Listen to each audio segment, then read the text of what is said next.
আসসালামু আলাইকুম। আমি আজকে বাসায় যাওয়ার সময় দেখলাম যে এই রাস্তার পাশে ভাই মাছ ধরতেছে। তো আমি দৌড়ে চলে আসলাম দেখার জন্য কি, কি মাছ পাইছে। তো দেখলাম যে খুব বেশি মাছ পায় নাই। বলতেছে মাত্র আসছি, বেশি মাছ এখনো পাই নাই। তো বলতে, বলতেই দেখেন একটা অনেক বড় সাইজের কিন্তু একটা কই মাছ বাজায় ফেলছে। এটা কিন্তু একদম পাকা কই, দেখেন আপনারা যারা দেশি অরিজিনাল পাকা কই দেখেন নাই তারা দেখেন।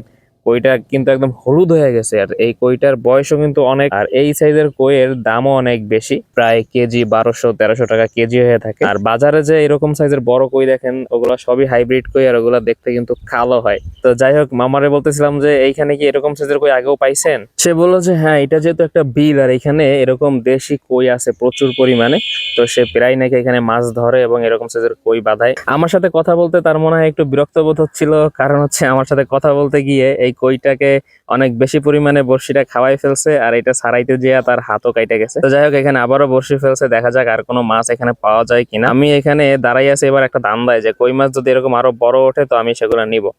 নেটে দিয়ে দিতে হবে। তো দেখেন এখানে আরো একটা কিন্তু বড় সাইজের মাছ উঠছে, তবে এটা একটা শৈল মাছ। আর এটা খুব বেশি বড় না, একদম আবার ছোটও না। তো এখানে কিন্তু এরকম দেশি সাইজের মাছ পাওয়া যায়। আর আজকে আমার সাথে একটা খুবই মর্মান্তিক ঘটনা ঘটছে। আমি যখন বাসার উদ্দেশ্যে রওনা দিয়েছি তখন বাইক চালায় যাইতেছিলাম। আমি সাধারণত বাইক খুব একটা জোরে চালাই না, খুবই স্লোলি চালাই। কিন্তু হঠাৎ করে একটা মুরগির বাচ্চা প্রথমে সামনে চলে আসছে, তো মুরগির বাচ্চাটার উপর দিয়ে চলে গেছে, মুরগির বাচ্চাটা মারা গেছে। এখানে আমার খুবই খারাপ লাগছে এটা। তারপরে আমি আরেকটু সামনে আসলাম। সামনে আসার পর একটা বাচ্চা ছেলে রাস্তার মাঝখান থেকে হঠাৎ করে দিছে দৌড়, দৌড় দিয়ে আইসাই পড়ছে আমার গাড়ির একদম সামনে। তো ছেলেটা অনেক ব্যথা পাইছে, কাইটে টাইটে যায় নাই, আমিও মোটামুটি বেশ ভালোই ব্যথা পাইছি। মাছ ধরতে দেখলে আমার আর মাথা টাথা কাজ করে না।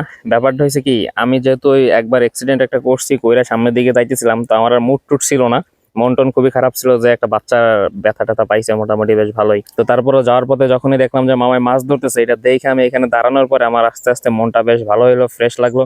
তো যাই হোক, এই যে দেখেন এখানে কিন্তু আরো একটা কই কিন্তু বাঁধাই ফেলছে। আর এইটা এটা খুব বেশি বড় না, এটা একটু ছোট সাইজের কই, এবং এটা আবার হাইব্রিড কই। তো আমি তারা বললাম এই বিলে হাইব্রিড কই কই দিয়ে আসলো। তো বলতেছে মানুষজনে ঘেরেটের তলায় যায়, তো ওইখান থেকে হাইব্রিড কইগুলো এই বিলে চলে আসে, আর সেগুলোই ধরা পড়ে। আর মামারে জিজ্ঞেস করলাম আপনি কি করেন, তো বললো সে নাকি ইলিশ মাছের ব্যবসা করে। তো এই তো পাইছি মক্কেল। তো তারে বললাম যে মামা ইলিশ মাছের ব্যবসা করেন, বেশ ভালো কথা। ইন্ডিয়াতে এত কম দামে ইলিশ পাঠাইছেন, আর আমাকে এত বেশি দাম ইলিশ খাওয়াইতেছেন, কাহিনী কি? কয় মামা এগুলা সব সিন্ডিকেট, আমরা তো খুচরা ব্যবসায়ী, আমাদের হাতে এগুলা নাই। শুধু কি ইলিশ মাছ ভাই, ডিমেরও সিন্ডিকেট। কি আর করা যাবে, সিন্ডিকেটের চিপায় পইরা গরিব মরে না খাইয়া।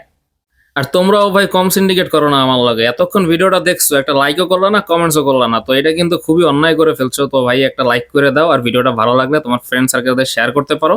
আর এই যে দেখো ভাই, এখানে যে শুধু মুরব্বি চাচাই মানে মামায় মাছ ধরতেছে ব্যাপারটা এমন না। হে আর ছোট্ট আর ফুতেরও লইছে মাছ ধরা লইয়া, কিন্তু প্রবলেম হইছে আর ফুতের চাইতে আর ফুতের বড়শিটা হইছে মেলা বড়।